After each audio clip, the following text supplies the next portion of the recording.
The issue we decided to remedy for our project was poverty.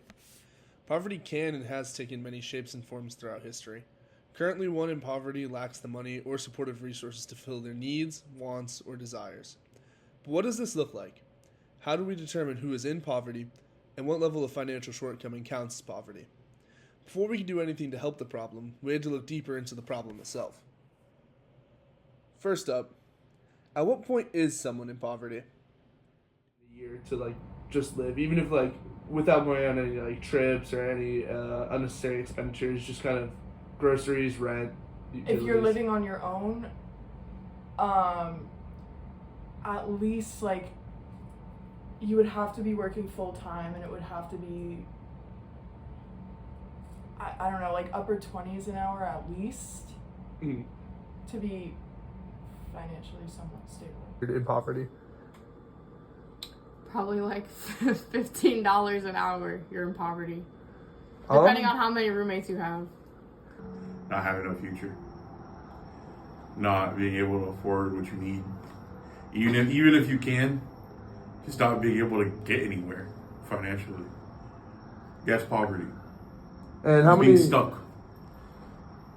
how many Americans do you think are in poverty? A lot. I think a great deal.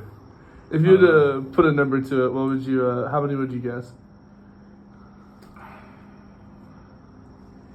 I honestly feel like it could be 2 out of every 3. Is it 35%? 35. Currently, the poverty line in the United States sits at $15,650 annually for one person and $32,150 for a family of 4. What I found most shocking about these statistics is how low the poverty line truly is. I currently make around $24,000 a year and absolutely couldn't fathom supporting 3 other people off of an $8,000 raise. Unfortunately, gross income is not what is keeping people poor. Okay, quick lesson. Currently, we are going through a phase of society of commodification and privatization of services. This makes it more expensive to be poor than to be rich. If someone can't afford to buy a house, then they rent it. If they can't afford to buy a car, then they must pay for Ubers or Lyfts, which often is a significantly greater expense than owning a vehicle in the first place. If someone lacks health insurance and they get into an accident or have an emergency, they'll pay tens of thousands of dollars more than someone who was able to afford health insurance. This goes for almost every avenue of modern life. If there's an object to be owned, there's a larger financial consequence or financial risk to not owning it or paying someone to use theirs. Aside from the community outreach and education conducted during our interview process, we decided to run a clothing drive for the disadvantaged as well. Choosing a good organization for our drive was the first challenge we faced. Initially, we intended on donating to Community Thrift, a local thrift shop near USF, but we ran into a roadblock.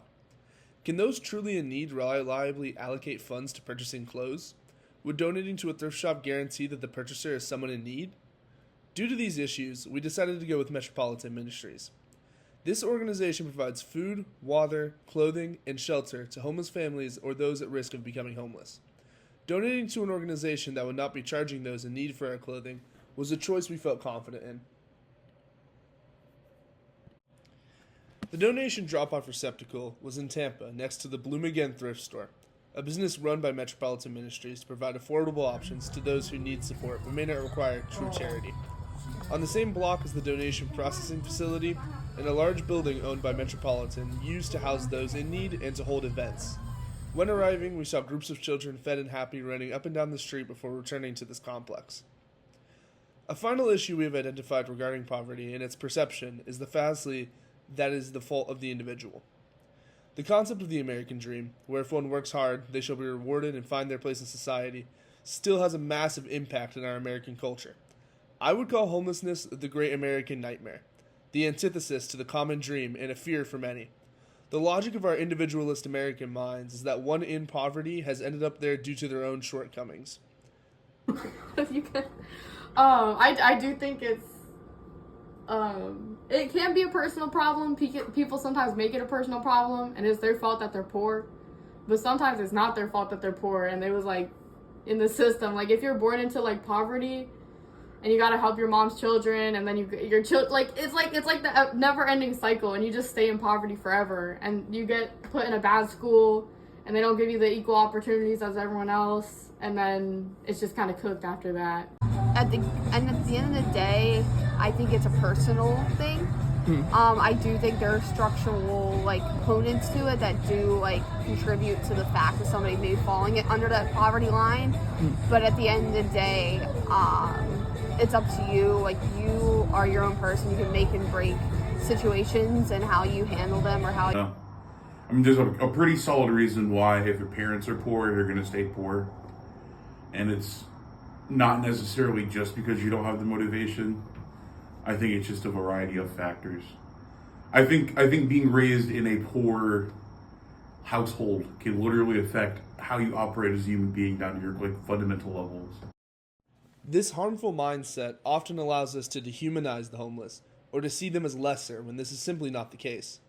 Many hardworking people will experience homelessness in their lifetime, often temporary or cyclical, like that of one of our interviewees who lived in their car for a few weeks out of college.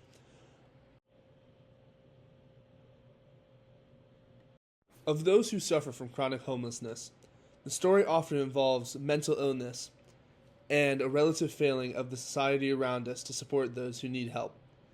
This is the shortcoming of our society and not the individual, not the other way around.